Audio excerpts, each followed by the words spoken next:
I thought that the way that they had presented their situation with regard to the fleet and the challenges that they face keeping buses operational and being able to transport kids was brutally honest. Interior Assistant Secretary Tony Babauta says he appreciated the briefing that Department of Public Works Director Joanne Brown and bus transportation personnel gave on their current school bus crisis.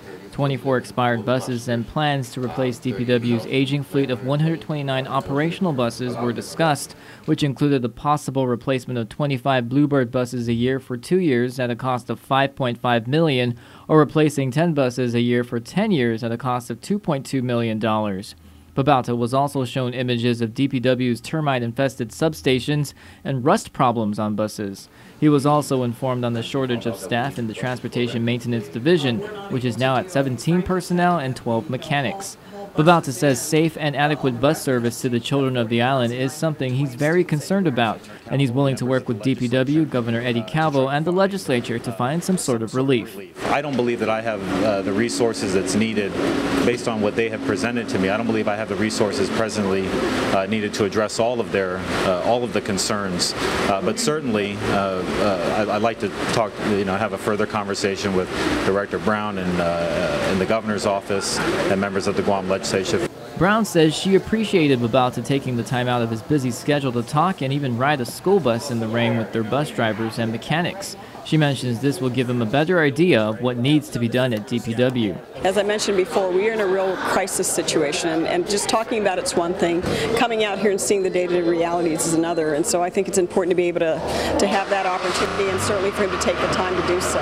While she knows the Assistant Secretary can't address all their concerns, they want him to be more aware of their challenges as another fiscal year approaches. For this fiscal year, we understand there's only so much even federal dollars to go around, but we're hopeful that for future applications for the upcoming fiscal year that we would have the opportunity to do so, because obviously the need is great today, but any opportunity we have in the future as well to get additional federal resources to invest in our bus operations is something that we're looking at. Babauta highlights that before his time as Assistant Secretary, DOI supported DPW in purchasing 76 buses for 15 years. He also notes DOI already gave over $1 million to DPW earlier this year for 5 new buses, which aren't scheduled to arrive for several more months.